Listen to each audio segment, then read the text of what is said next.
Crossroads Community Church. We are so glad that you decided to check us out.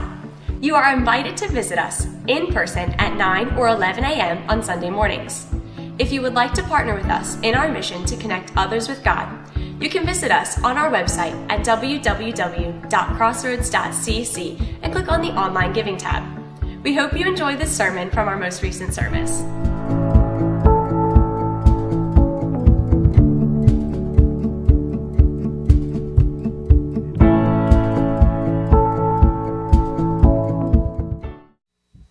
All right. So, did you guys notice that in order to play on the worship team, to be on the, to play the guitar on our worship team, you have to grow a big red beard. Okay, that's the kind of the rules. So, so if you've been watching the slides and saying you want to be a part of the worship team, just start growing the beard out first, and then you'll be able to do it. All right. So after the trivia game, no lying, you're in church. How many of you got all of them right? Anybody? Okay, good. Either did I.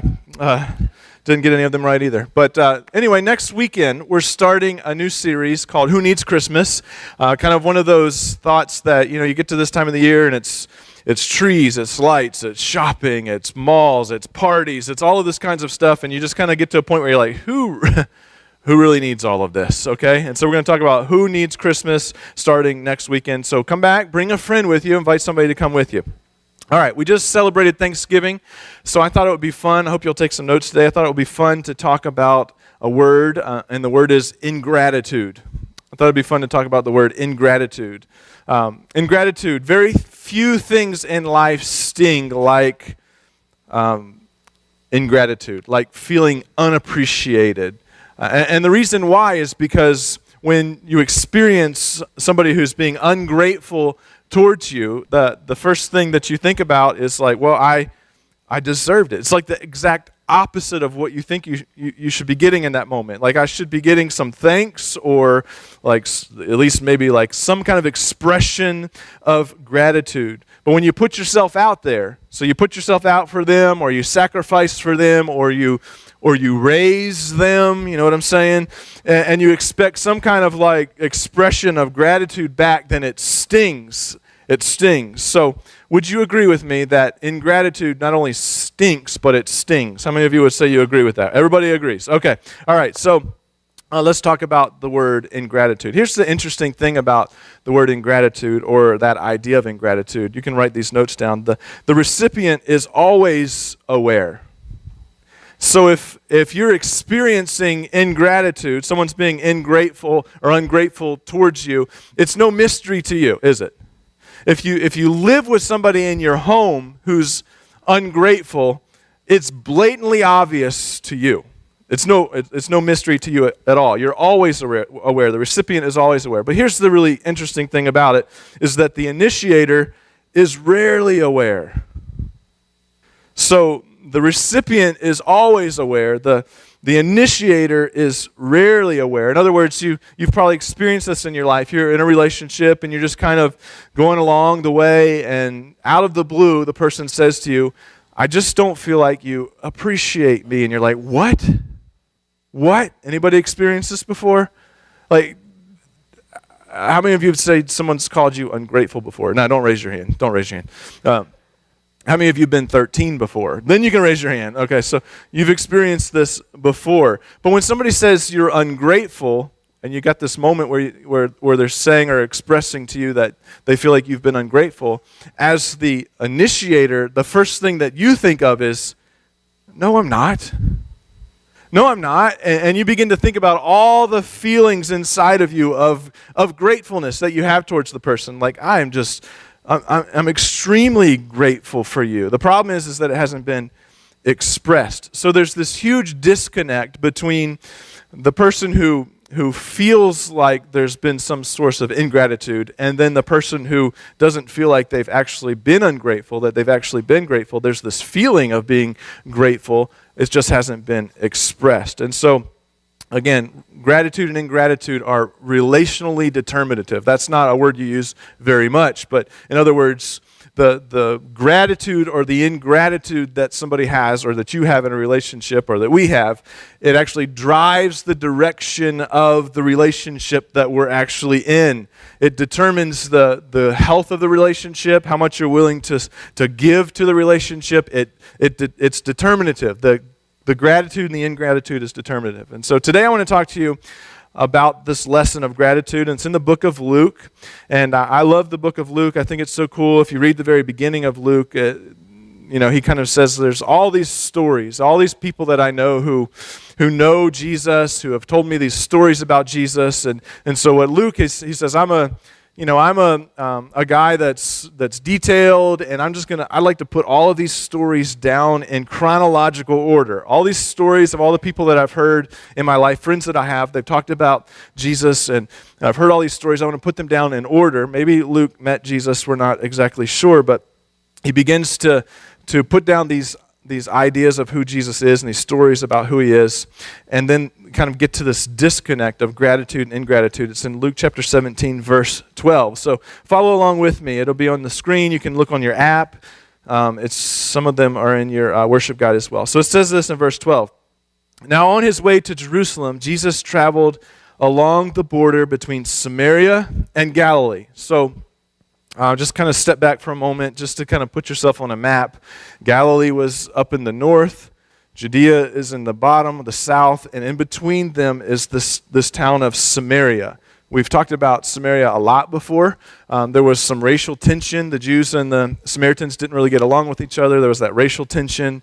But also, as they would kind of travel through that area, a lot of times they would travel around Samaria because they didn't want to pass through Samaria. But Jesus here is standing, it says, on the edge of Galilee and Samaria. So he's standing there right on the border there. But if you wanted to go from the northern part to the southern part to the northern part, you had to travel through Samaria or go all the way around. And it says as he was going into a village, 10 men who had leprosy met him. Now, we talk about leprosy often too. It was a very contagious disease.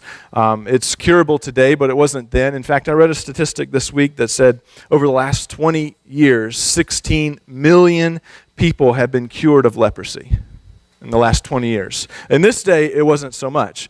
Highly contagious. People would stay away from people that had leprosy. In fact, if you had leprosy, you would have to move out of your family, out of your town. You couldn't be around people who didn't have leprosy, so you would move into colonies or camps of people that had leprosy, and you would stay there. So you wouldn't be able to. It was like a long-term death sentence because you would live a long time with leprosy, but yet you couldn't be around the people that you love, your family, your coworkers, or whatever.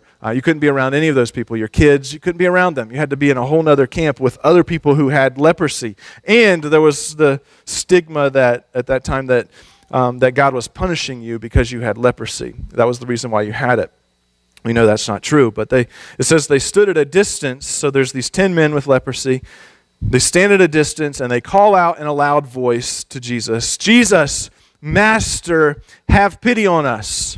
So they didn't really get close to Jesus. They were kind of off in a distance from Jesus, and they call out to Jesus, "Jesus, Master, have pity on us." And Jesus did something very different than he usually does. If you read through Matthew, Mark, Luke, and John, a lot of times you'll see most of the time Jesus would actually go over to somebody. He would see them. He would talk to them. He would pray with them. He would lay his hands on them. He would heal them. But in this case, he doesn't do any of those things.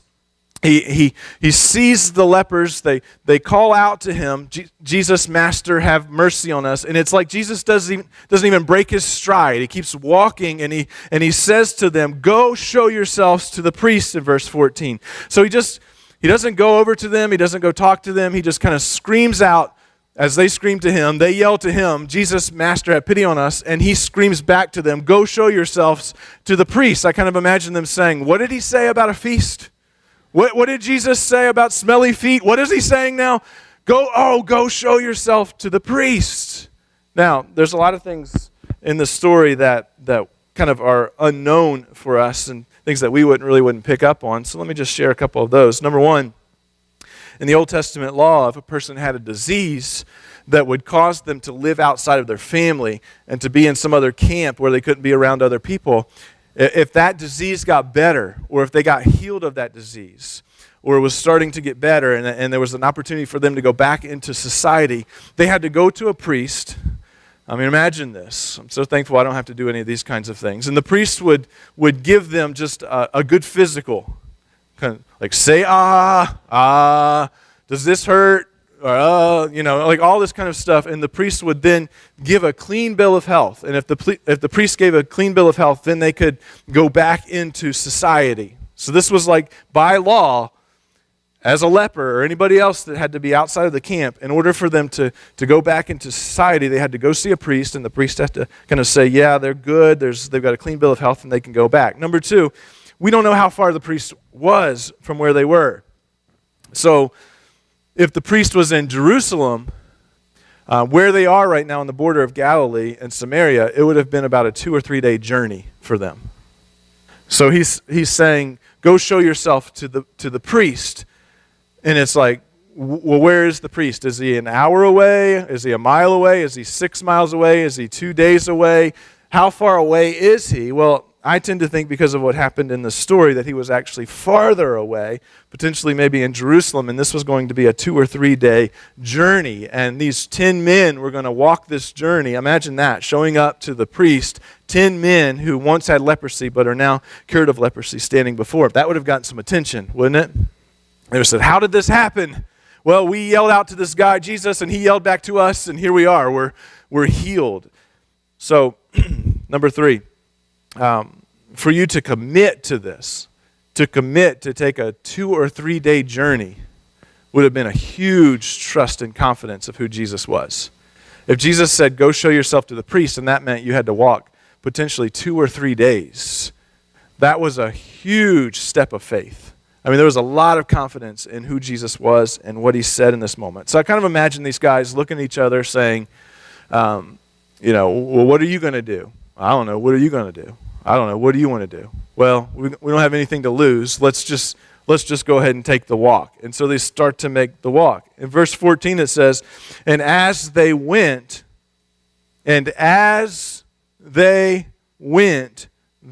were cleansed. Isn't that cool? As they went. So at some point along the way, I don't know if it happened all at one time, as they were walking, they got to a certain point and they were healed, or if maybe like hour by hour, they got a little bit better each hour. But it says, as they went, they were cleansed. And then this is where the story collides with this topic of ingratitude. Verse 15 says, one of them, say that with me, one of them, just one of them, when he saw that he was healed, came back praising God in a loud voice. So imagine these guys, 10 lepers who've been outside of society, now walking to show themselves to the priest. And as they're on their way, they are healed of this leprosy. And imagine them now running to the priest, because they can go to the priest and the priest can look at them and give them a clean bill of health, and they can go back into their families. Imagine them seeing their spouse, their kids, their friends. They get to go back into maybe see their parents again. They get to go back into society. And it says, as they are healed, as they're going along the road and they're healed, only one of them, out of 10, only one of them comes back. It says, one of them, when he saw he was healed, came back praising God in a loud voice. And verse 16 says he threw himself at Jesus' feet and he thanked him, and he was a Samaritan. And so this kind of brings us to the application of this idea. He went back and he thanked Jesus. He went back to thank the one who had enabled him to move forward with his life. He went back to thank the one who had enabled him to move forward with his life. He got his life back that day. Now, if we're all honest in the room, if we just take a moment of honesty, every single one of us, no matter where we've been, what we've done, no matter what we've accomplished, no matter how disciplined we are, every single one of us in the room can look in the rearview mirror of our lives and see people in our lives who have helped us get to where we needed to go. All of us can. You can look in that mirror and you can see the faces of people who helped you move forward in life. Maybe they encouraged you in some way, maybe they helped you in some way, but they've been the faces of people who have helped you move forward. And what we're seeing in this man is that this man, he's got this forward motion in his life. 9 of them just continued to move forward in their life. One of them looked in that mirror and said, I've got to go back and tell this person, Jesus, thank you for what you've done for me. Verse 17, Jesus asked, I kind of imagine him asking this sarcastically or maybe with a grin on his face, but he says, we're not all 10 cleansed? We're not all 10 cleansed? Jesus knew the answer to this question, by the way, but I kind of imagine him playing along like, did I do something wrong? Did the miracle not take? Did one of the guys there, the other 9 look at him and see him get healed, and then, they're like, well, look at you, man, you're healed. And he goes back and they just continue on with their life. And then he goes even deeper. He says, where are the other 9? Where are the other 9? I love this question because this question means that there's something, until there's this expression of gratitude, something is unfinished. Something is open-ended. Something's not completed yet. In fact, Jesus said this because something was unfinished. There was this moment where Jesus helped them move forward with their life. He gave them their life back, and only one of the 10 came back to say thank you. For the other 9, something was still unfinished, and that's why he said, where are the other 9? Now, you've experienced this in your life. You experienced it when you were a child, probably, for the first time. Kind of imagine yourself standing in the line to see Santa. You're standing there, and an elf comes over and hands you a candy cane, and you unwrap it real fast and start to eat it. And the adult that you're with, maybe it's your parents or your grandparents or a cousin or whoever, goes, as you're like unwrapping this candy cane, getting ready to shove it in your mouth, this person goes, and they look at you and they ask that question that everybody asks in that moment. And you know what it is, right? What do you say? What do you say? Well, because you know what you're supposed to say, right? Like, trick or treat. I don't know what. Happy Thanksgiving. What do you say? You say thank you. And there's this moment of panic as you're kind of unwrapping the thing to make sure that you say thank you before you eat it, because there's something unfinished. If you don't say thank you, if there's not an expression of gratitude, then something's still incomplete. This is a huge deal. And so when people help you move forward, when people do something for you in your life, there's this half circle, and they've got to this place. And that circle's not finished. It's not complete until there's some expression of gratitude. You understand what I'm saying? Something still is unfinished. He says in verse 18, Jesus asks, has no one returned to give praise to God except this foreigner? And then he said, rise and go, your faith has made you well, or the faith that you took this journey, and because of your faith, it's made you well. Now, if you read that story completely in isolation, you'd be reading it like a parent who watches a child take a piece of candy given to them and unwrap it, stick it in their mouth real fast before saying thank you, or even walking away. Or a child that comes down at Christmas time and sees the presents under the tree and starts to unwrap them and says, oh man, I wanted the pink one. I mean, the first thing you would say would be, how ungrateful. How ungrateful this is. Well, these guys got their lives back, and they just kind of went on their merry way. Now, here's the idea. If you tracked down these 9 guys, let's say we lived in that day, and now we go track down these 9 guys, would they have been grateful? The answer is yes. The answer is yes. If you tracked them down and you said, listen to me, are you grateful for what Jesus did for you? They would say, absolutely. Our hearts, our minds, our souls are completely full of gratitude. We sang praises to God all the way home too. And we told everybody on the way, and we told our family when we got home, we're completely grateful. The problem is, and this is the deal with the other 9, the problem is that they felt it, but they didn't express it. They felt it, but they didn't express it. I mean, these guys were grateful. They had to have been grateful. They just got their lives back. They were lepers outside of society, couldn't spend time with the ones that they love, and now they're healed. They just didn't, their hearts are full of gratitude. They just hadn't expressed that gratitude. That's why this is such a big deal, because until they do, something is unfinished. Was it a big deal? Well, Jesus thought it was a big deal. He asked where the other 9 were. It's a big deal for, although he knew they were grateful, for there to be some kind of expression of gratitude. Here's why this is so important, and this is a principle that's in every relationship that you have. Unexpressed gratitude communicates ingratitude. Unexpressed gratitude communicates ingratitude. You may feel gratitude in your heart, but until it's expressed to the other person, it appears to be. It feels like ingratitude. Take it a step even farther. Go a little deeper. Unexpressed gratitude is experienced as rejection. This is how it works. Well, that's what moms do. That's what you're supposed to do. That's what I pay them to do. And what happens is when we don't express that gratitude towards somebody, they begin to feel rejection. Why? Because our hearts always move towards gratitude, and our hearts repel from ingratitude. So everybody in your life that has done something for you, that you haven't finished the circle, you haven't closed the loop with them, to them there's this feeling of not only ingratitude, but even rejection, which means you can ingratitude somebody right out of your life. Do you know that? You can ingratitude a child or a teenager or a kid right out of your house. You can ingratitude people out of your life all the time. That's why it's important for us to express our gratitude. Now here I'm going to say something, and you're probably not going to like it, and you might not like me after this, but it has to be said, okay?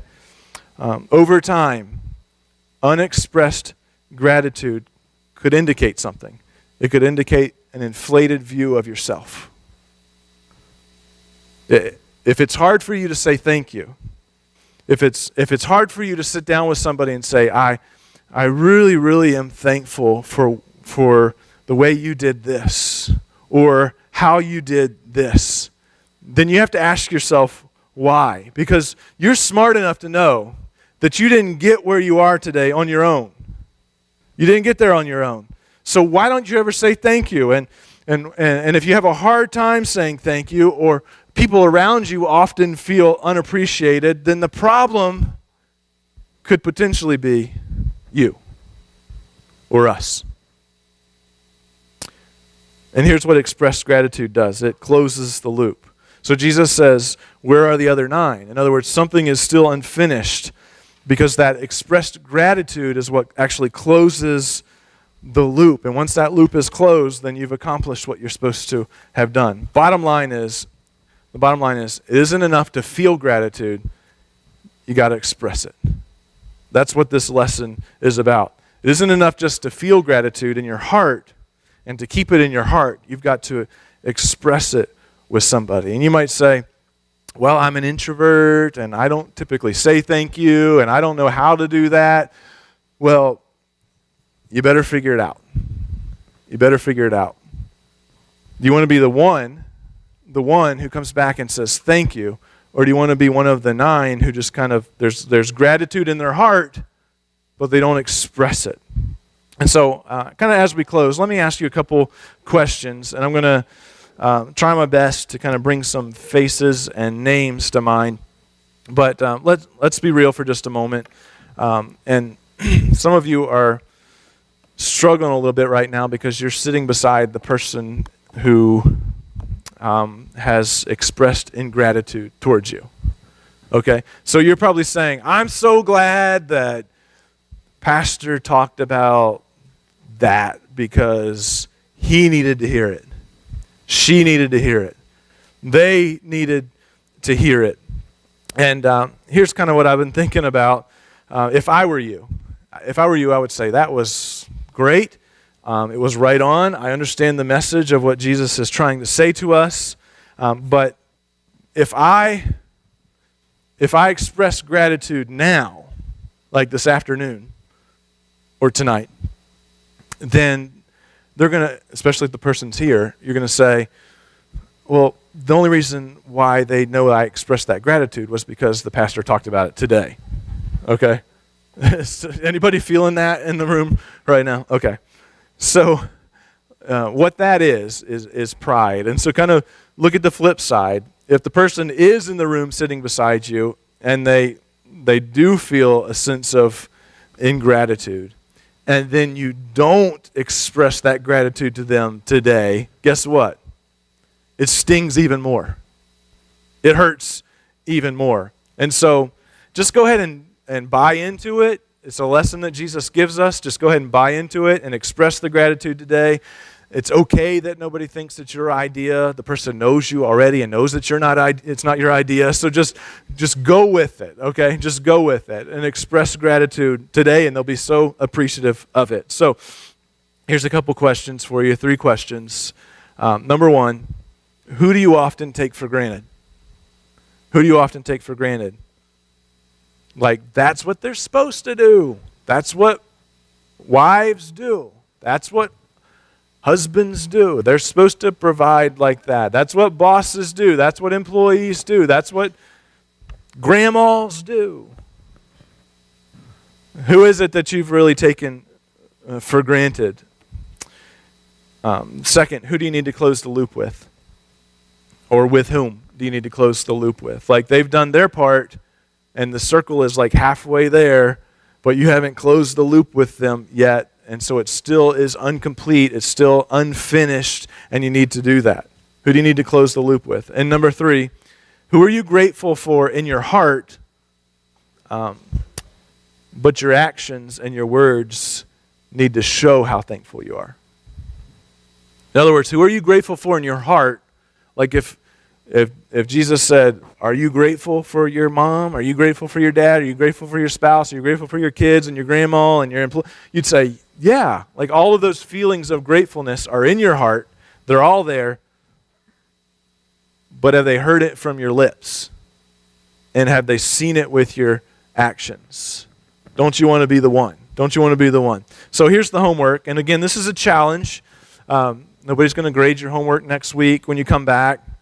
It's not a command, it's just a challenge. And I've been doing this week, and I'm going to challenge you to do it this week, to really express gratitude with 3 people. Okay? That's the homework. With 3 people. So write a note. And, there's just something about a note. You say, well, can't I just send a text? Hey, dude, I'm thankful for you, bro. Bye. Yeah, that's great. Okay, that's great. But there's something about writing a note to somebody to express gratitude, a handwritten note, because I think it's because very few people still do that. And so when you get that handwritten note, you can see the time that the person put into it. So reach out to 3 people this week that are in your mind right now. Write them a note or express gratitude to them in a very real and meaningful way. And the more details, the better. Okay?